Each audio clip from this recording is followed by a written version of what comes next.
Hello बच्चों, कैसे हैं आप लोग बेटा। चलिए अब शुरू करते हैं।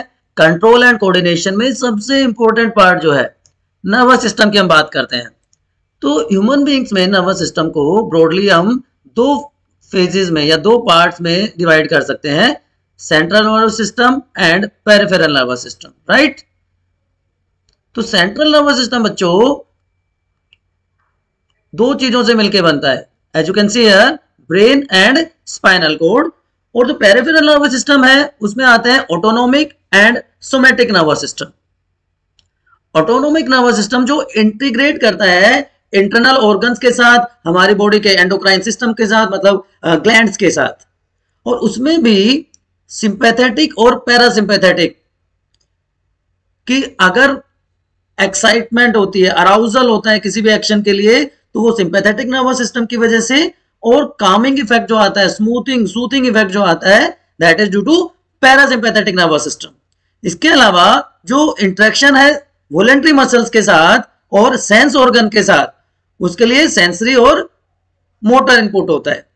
तो एक एक करके हम इन चीजों को डिस्कस करते हैं। तो सबसे पहले अभी हम बात करते हैं ब्रेन की, ह्यूमन ब्रेन की। यस, जिसको हम कंट्रोल सेंटर भी कहते हैं, मास्टर ऑर्गन भी कहते हैं ह्यूमन बॉडी का। तो जो सारा इंटीग्रेशन है वो होता है बॉडी का ब्रेन की वजह से, राइट। तो सेंट्रल नर्वस सिस्टम का पहला पार्ट है बच्चों ह्यूमन ब्रेन। तो लोकेशन की बात करते हैं सबसे पहले कि ब्रेन लोकेटेड कहां पे होता है। It is the upper most chamber, anterior most part of central nervous system, जो क्रैनियल कैविटी में प्रेजेंट होता है बेटा। जो स्कल है उसको क्रैनियम भी कहा जाता है। तो क्रैनियम कैविटी में जो प्रेजेंट होता है वहां पे प्रेजेंट होता है, और लगभग 1200 से 1400 ग्राम इसका वेट होता है, ठीक है।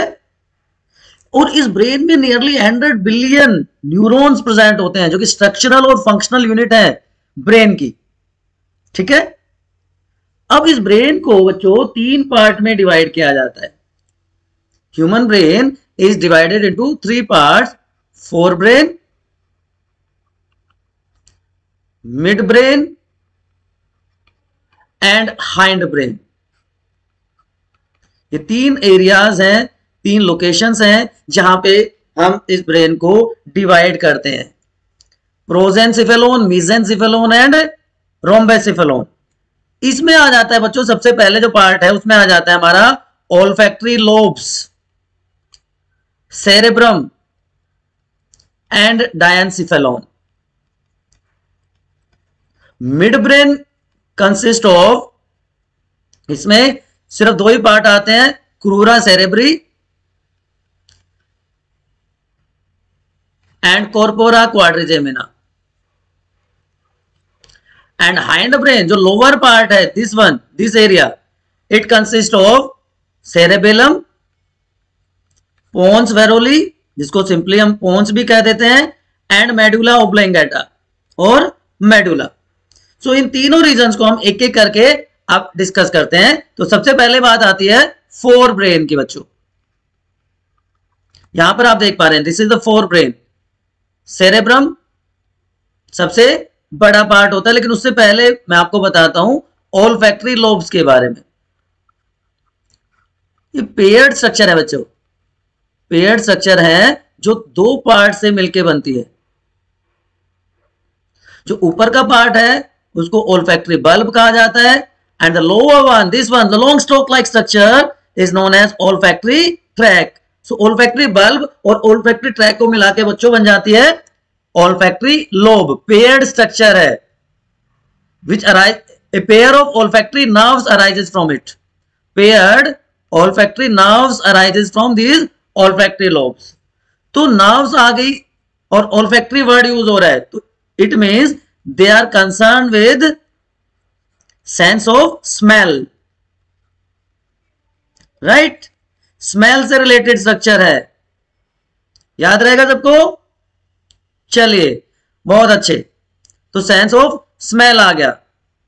उसके बाद जो सेकंड पार्ट आता है that is known as cerebrum, largest part of human brain, largest part हमारे दिमाग का, और सबसे कॉम्प्लेक्स पार्ट भी है बच्चों ये, ठीक है।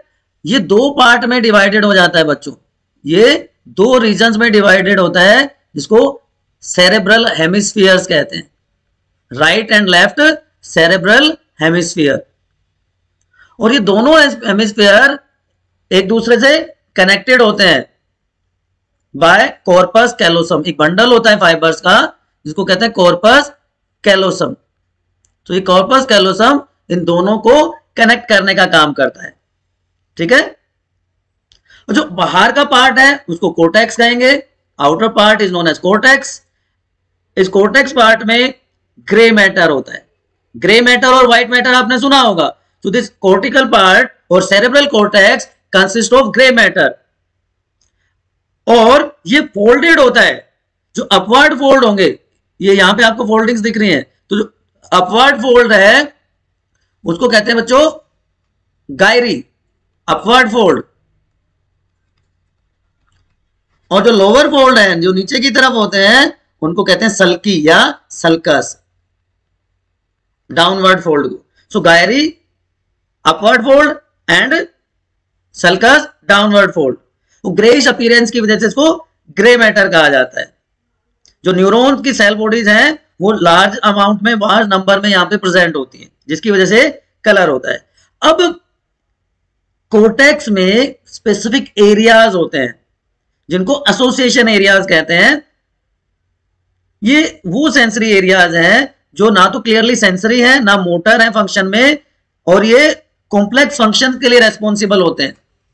तो ये चार एरियाज लोब्स में प्रेजेंट होते हैं, चार लोब्स में प्रेजेंट होते हैं। As you can see here, parietal lobe, frontal lobe, temporal lobe and occipital lobe. ये चार रीजन्स हैं, चार लोब्स हैं हमारे ब्रेन की। फ्रंटल सबसे आगे, आप फंक्शन भी देख पा रहे हैं कि जो ऑर्गेनाइजेशन है, हमारे जो सेल्फ कंट्रोल है या हमारी जो प्लानिंग है, उसको कौन रेगुलेट करता है? फ्रंटल लोब रेगुलेट करती है बच्चों, क्लियर। उसके बाद जो मेमोरी है, जो प्रोसेसिंग है ऑडिटरी सिग्नल्स की, उसके लिए टेम्पोरल लोब रेस्पॉन्सिबल है। जो टेम्परेचर रेगुलेशन है, हमारे जो टेस्ट है, टच है, बॉडी के मूवमेंट्स हैं, they are regulated by parietal lobe. और सबसे पीछे की तरफ जो होता है ओसिपिटल लोब होता है बच्चों, जहां पे विजुअल सिग्नल्स को इंटरप्रेट किया जाता है। इसलिए आपने कई बार सुना भी होगा, कहते हैं यहां पर नहीं मारना चाहिए पीछे, यहां छोटा दिमाग होता है। छोटा दिमाग नहीं होता बेटा, वहां से विजुअल सिग्नल्स को इंटरप्रेट किया जाता है, इसलिए वहां पे उसको कहते हैं अवॉइड करना चाहिए उस एरिया को, ठीक है, क्लियर। इसके अलावा बच्चों हमारे ब्रेन में, सॉरी सेरेब्रम में कुछ फंक्शनल एरियाज भी होते हैं। ये तो लोब्स हो गई, उसके अलावा कुछ फंक्शनल एरियाज और भी हैं, जैसे सेंसरी एरिया। नाम से आपको आइडिया आ रहा है, सेंसरी, सेंसरी का मतलब इंपल्स रिसीव करते हैं from receptors, yes, receive impulse from receptors, या हम कह सकते हैं सेंस ऑर्गन से। सेंसरी एरिया हो गया। उसके बाद मोटर एरिया, जैसे हमने न्यूरॉन्स पढ़े थे, sensory neuron and motor neuron. तो मोटर एरिया ट्रांसमिट करेगा इंपल्स को, ट्रांसमिट इंपल्स कहां से कहां पे? To the effector organ, brain से इफेक्टर ऑर्गन तक लेके जाएगा। और उन दोनों के बीच में रिले न्यूरॉन होते हैं। वैसे यहां पर एसोसिएशन एरिया है, यस बच्चों, ये एसोसिएशन एरिया है। क्या करेगा? इनपुट, स्टोर, आउटपुट, पोस्टमैन का काम करता है। इसके पास इनपुट आया, उसको स्टोर किया, उसको एक्सेस किया, उसका इंटरप्रिटेशन किया, और उसके बाद आउटपुट दिया, जो चला जाता है मोटर एरिया के पास, ठीक है। तो ये कुछ एरियाज प्रेजेंट होते हैं हमारे सेरेब्रम में। फंक्शन क्या है सेरेब्रम का? Why this cerebrum is so much important? तो ये फंक्शंस के लिए मैं एक और स्लाइड इंसर्ट कर देता हूं आप लोगों के लिए। चलिए, फंक्शंस ऑफ सेरेब्रम। तो क्योंकि लार्जेस्ट ऑर्गन है ना, तो ये क्रिएटिविटी, क्रिएटिविटी सॉरी, जो फ्रंटल लोब है उसकी हेल्प से जो क्रिएटिव आइडियाज आते हैं उसके लिए रेस्पॉन्सिबल होता है, उसमें हेल्पफुल होता है। सेकेंडली, जितना भी टच, स्मेल, पेन, उनको रिकॉग्नाइज करता है। विजुअल एरिया होता है कहां पे, सबसे पीछे मैंने बताया था ओसिपिटल लोब में,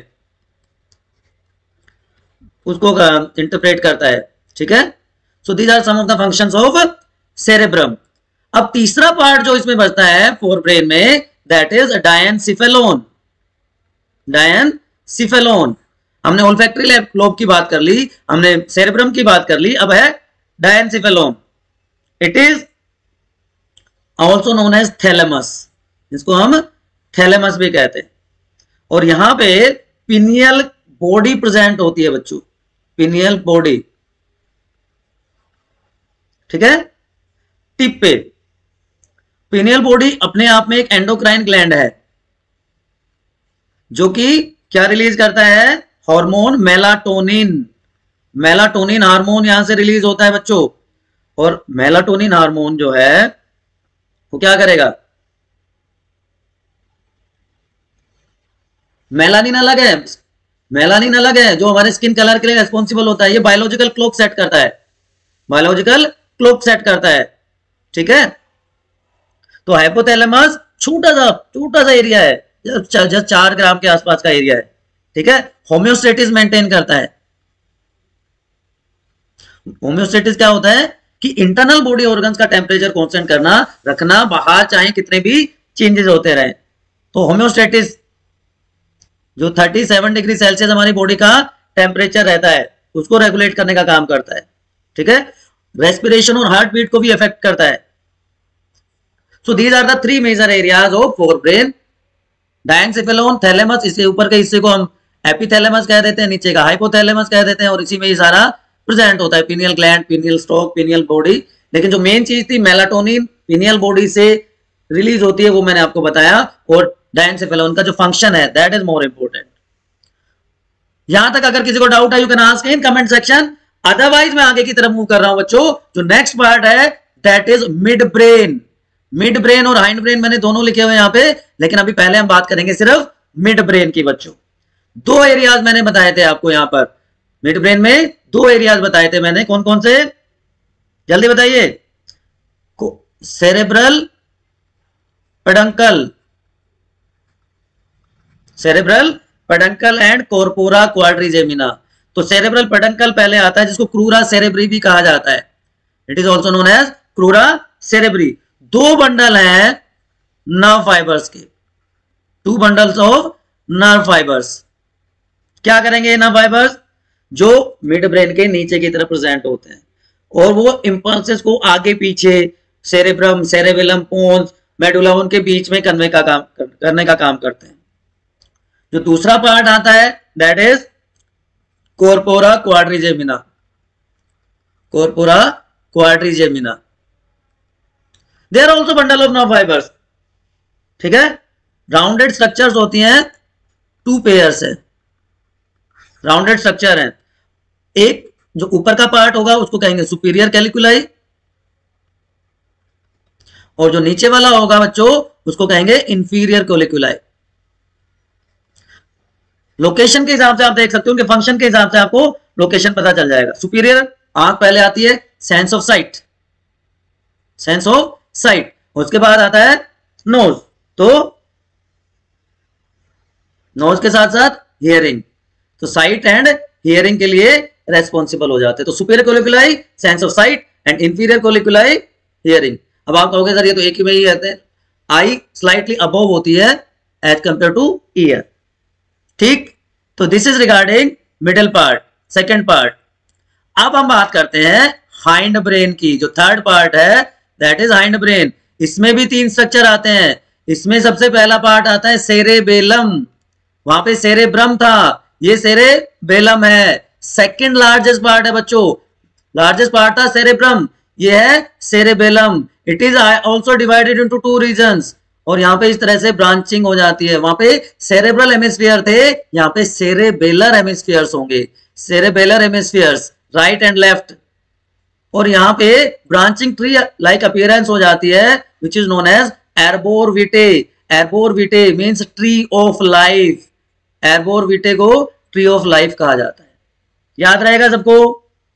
चलिए, इनके बीच में जो मिडिल पार्ट है वहां पे कॉर्पस कैलोसम था, यहां पे होता है वर्मिस। ये दूसरा डिफरेंस आ गया। ठीक है, यहां तक कोई डाउट है किसी को? सेरेबेलम बॉडी का पोस्चर, बॉडी का इक्विलिब्रियम मेंटेन करता है। आपने देखा होगा जो ड्रंकर्ड पीपल होते हैं they can not walk straight, क्योंकि उसके सेरेबेलम पार्ट उसको पोस्चर प्रोवाइड नहीं करता। ठीक है, ओके। सेकंड पार्ट, इसका सेकंड पार्ट बच्चों आ जाता है इसका पोन्स। पोन्स भी लिख सकते हैं आप पोन्स वेरोली भी लिख सकते हैं। Just below the mid brain, in front of the cerebellum, medulla के ऊपर। ठीक है, नर्व फाइबर्स होते हैं जो एक ब्रिज लाइक स्ट्रक्चर बना देते हैं दो हेमिस्फीयर के बीच में, बिटवीन हेमिस्फीयर्स। सेरेब्रल हेमिस्फीयर की बात हो रही है, सेरेबेलम वाले हेमिस्फीयर की बात नहीं है। ठीक है,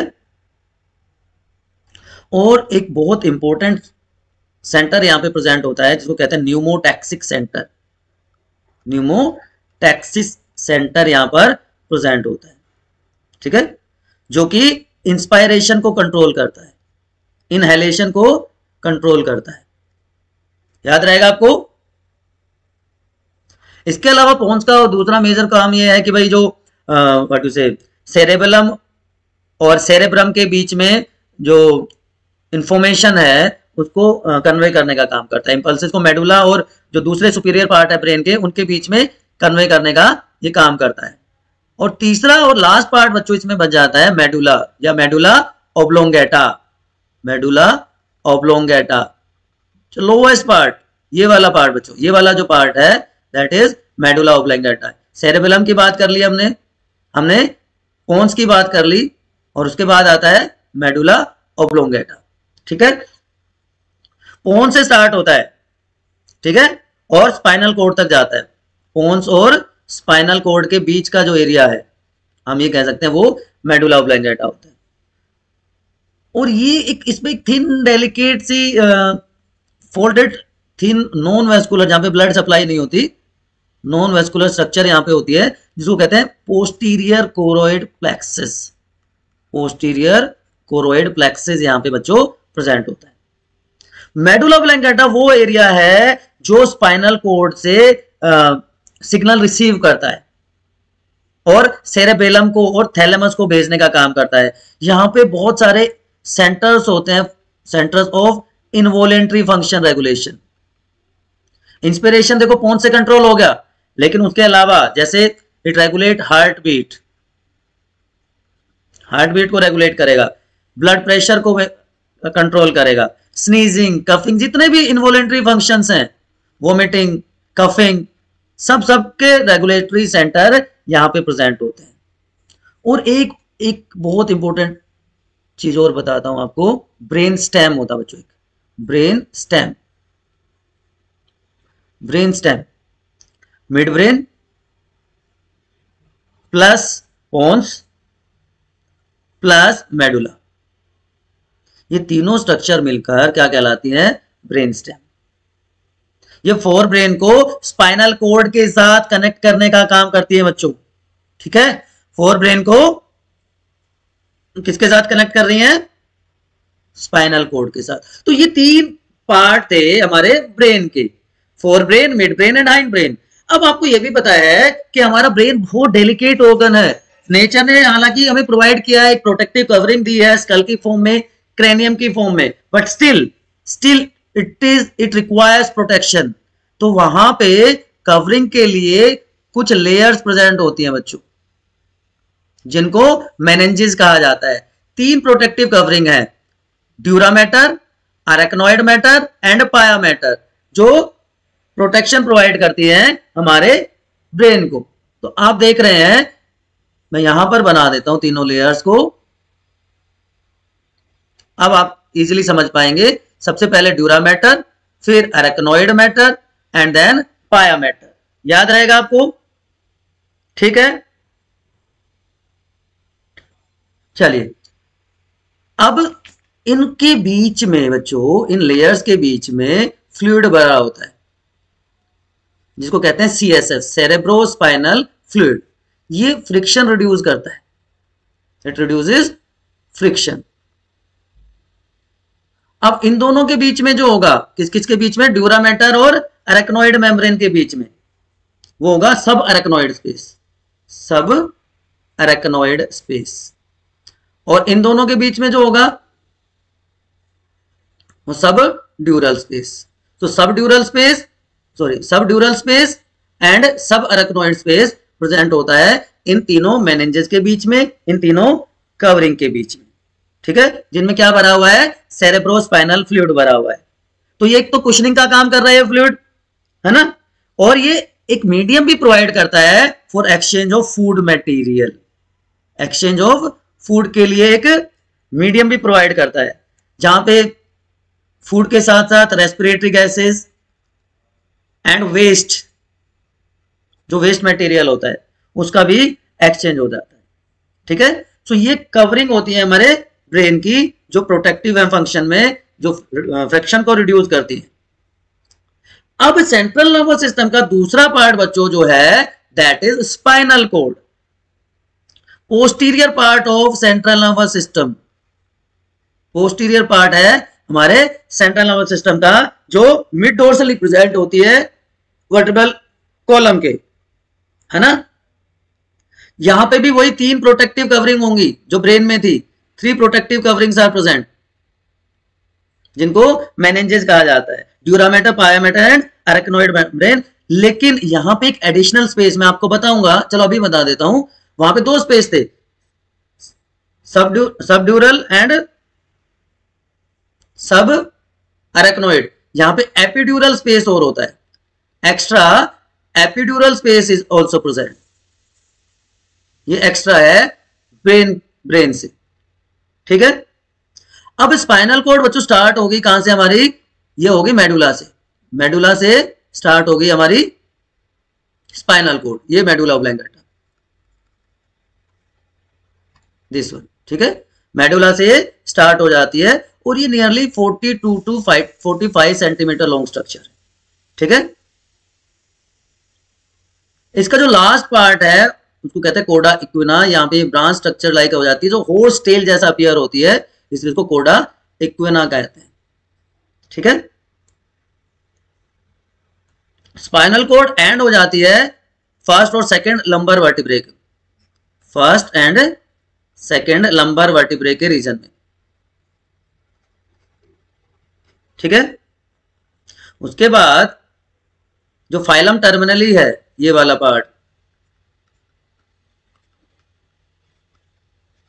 ये इसका जो ये जो हमारी स्पाइनल कॉर्ड है, इसको वर्टिब्रल कॉलम में फिक्स रखने का काम करता है। फाइलम टर्मिनली एक फिलामेंट है जो एंड पे प्रेजेंट है हमारे स्पाइनल कॉर्ड के, ठीक है।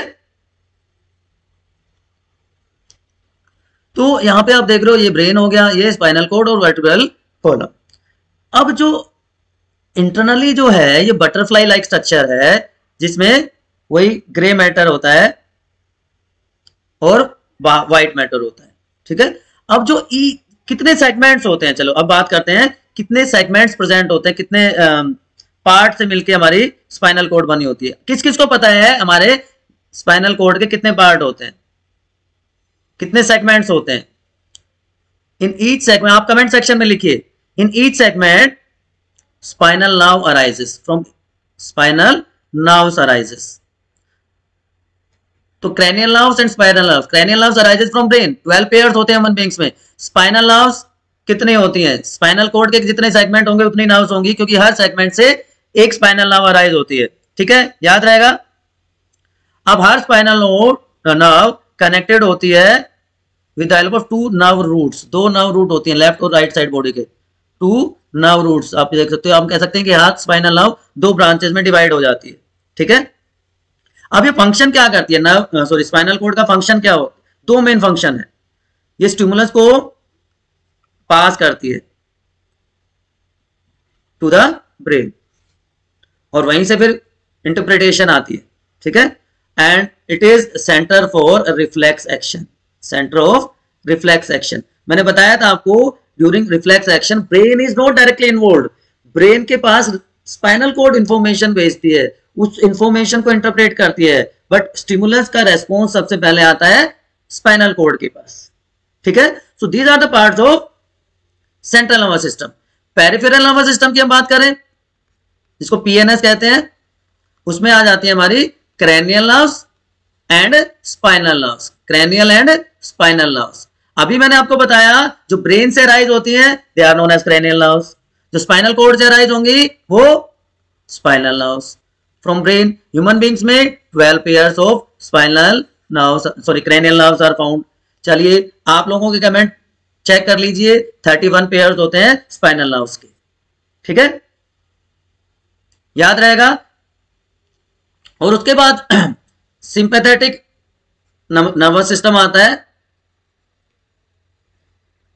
ऑटोनोमिक नर्वस सिस्टम आता है, जिसमें सिंपैथेटिक एंड पैरासिम्पैथेटिक. ये अराउजिंग इफेक्ट देता है, एक्साइटमेंट होगा, यहां से कामिंग इफेक्ट आएगा. तो जो इमरजेंसी हार्मोन्स हैं, इमरजेंसी हार्मोन जो है epinephrine and non epinephrine, adrenaline and non adrenaline. जब कहते हैं ना इसका एड्रेनलिन फ्लो ज्यादा हो गया जब गुस्सा आता है तो उसको कंपनसेट करने के लिए नॉन एड्रेनलिन होता है. दोनों एंटागोनिस्टिकली काम करते हैं. एंटागोनिस्टिक का मतलब होता है इक्वल बट अपोजिट. ठीक है बच्चों, तो this is regarding our central nervous system, जहां पे हमने ब्रेन स्पाइनल कोड को मेनली डिस्कस किया. उसके अलावा पेरिफेरल नर्वस सिस्टम जहां पे क्रैनियल और स्पाइनल नर्व्स आ जाती हैं, एंड ऑटोनोमिक नर्वस सिस्टम जहां पे सिंपैथेटिक एंड पैरासिम्पैथेटिक सिस्टम्स हो.